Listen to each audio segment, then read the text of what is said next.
বাংলায় একটা প্রবাদ বাক্য আছে যেটার সঙ্গে আমরা সবাই অভ্যস্ত। সব বেটাকে ছেড়ে বেড়ে বেটাকে ধর।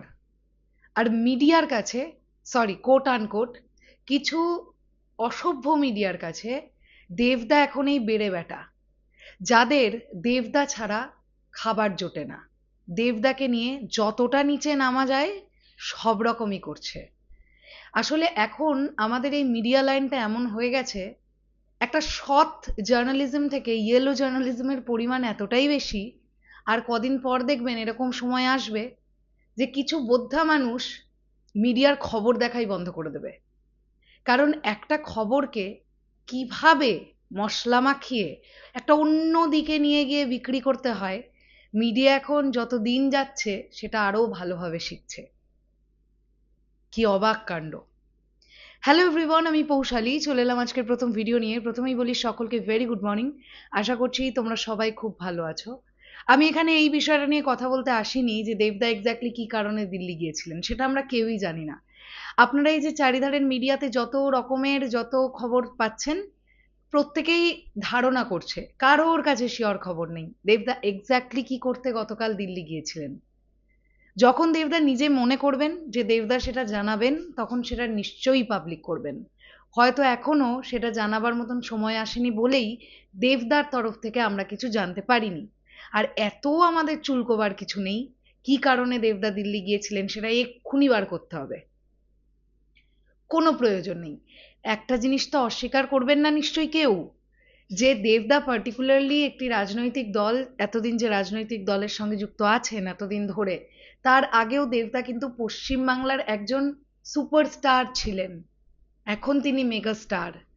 আর দেবদাকে এত মানুষ ভালোবাসে, তারা কিন্তু দেবদার কাজের জন্য ভালোবাসে, সিনেমার জন্য ভালোবাসে। দেবদা এমন একজন মানুষ, কয়েনের এপিঠ আর ওপিঠ, এপিঠটা যদি রাজনীতিকে দিয়েছেন তাহলে ওপিঠটা দিয়েছেন নিজের কাজকে, মানে সিনেমাকে। আর দেবদা এমন একজন মানুষ, রাজনৈতিক অঙ্গনে নেমেও নিজের কাজটাকে কিন্তু ভুলে যায়নি, কনস্ট্যান্ট কাজ করে গেছেন, আজকেও কাজ করে যাচ্ছেন। দিল্লিতে এক্স্যাক্টলি দেবদা কি করতে গতকাল গিয়েছিলেন আমরা কেউ জানি না, কিন্তু আমরা ফোকাস করতে পারি এটাতে যে দিল্লি থেকে ফিরে দেবদা কত রাত্রিবেলার দিকেই শুটিং সেট জয়েন করেছেন, কারণ গতকালও দেসু 7-এর শ্যুট ছিল। এখন আমরা এই ভিডিওতে এই বিষয়টা নিয়েই কথা বলবো। গতকালও, যদি আমি ভুল না করি, অ্যাকশন সিকোয়েন্সেরই শ্যুট হয়েছে এবং সেটা ছিল আউটডোর শ্যুট। আমরা যে ছবিটা দেখতে পাচ্ছি সোশ্যাল মিডিয়ায়, এই ছবিটাও ভাইরাল হয়েছে। আমি প্রথম এই ছবিটা দেখতে পাই জার্নালিস্ট ভাস্বতী ঘোষের তরফ থেকে। তিনি এই ছবিটাকেই একটু এফেক্ট দেন, ব্ল্যাক অ্যান্ড হোয়াইট এফেক্ট দিয়ে আপলোড করেন। তারপরে স্বাভাবিকভাবেই নানান যে সিনেমা সম্পর্কিত যে পেজগুলো আছে, টলিউড অনলাইন থেকে শুরু করে আরও বেশ কিছু জায়গায় এই ছবিটি সোশ্যাল মিডিয়ায় ভাইরাল হতে দেখা গেল, যেখানে ডিরেক্টরের আসনে দেবদা গতকাল দিল্লি থেকে ফেরার পরে শুটিংয়ে জয়েন করে গেছেন। আর একটা জিনিস আমরা প্রত্যেকেই জানি, যারা সিনেমার শুটিং নিয়ে অবগত থাকি কিছুটা, আমি এক্ষুনি বললাম এরম করে শুটিংটা সেট হয়ে যেতে পারে না। তার মানে দেবদা আগে থেকেই জানতেন তিনি দিল্লি থেকে ফিরে এসে শ্যুটটা আছে তার, এটা তিনি জানতেন। আর এবার কিন্তু দেসু 7-এ দেবদা শুধুমাত্রই নায়ক এমনটা নয়, দেবদা এখানে পরিচালকের পদে আছেন। কাজেই দায়িত্বটা কিন্তু অনেকটা বেশি। আমি কেন বললাম অ্যাকশন সিকোয়েন্সের শ্যুট, আপনারা ছবিটা যদি একটুখানি ভালোভাবে নজর করেন দেখুন, আমরা একটু দূরের দিকে দেখতে পাচ্ছি একটা বড় লম্বা মতন জায়গায় বালির বস্তা সেট করে ওরকম একটা ব্যাপার তৈরি করা। আমরা দেখতে পাচ্ছি বেশ কিছু টিনের বাক্স, যে ধরনের টিনের বাক্সগুলোতে ন্যাচারালি অ্যাকশন সিকোয়েন্সে যে ধরনের প্রপস গুলো ইউজ করা হয়, লাইক বন্দুক ইত্যাদি ইত্যাদি, আরো যদি কিছু থাকে সেইগুলো ন্যাচারালি থাকে। এছাড়াও আরেকটুখানি লক্ষ্য করে দেখুন, ওই টিনের বাক্সগুলোর তলায় কিন্তু আমরা লম্বাটে গোল ধরনের ড্রাম গুলো দেখতে পাচ্ছি, টিনের ড্রাম। তো এই পুরো ব্যাপারটা, মাহলটা দেখে যতটুকু যা বুঝতে পারলাম, যে অ্যাকশন সিকোয়েন্সের শ্যুট হচ্ছে এবং সেটা রাত্রিবেলা হয়েছে। দেবদা এই ধরনের সমালোচনা, এই যে যা যা দেবদাকে নিয়ে হচ্ছে না,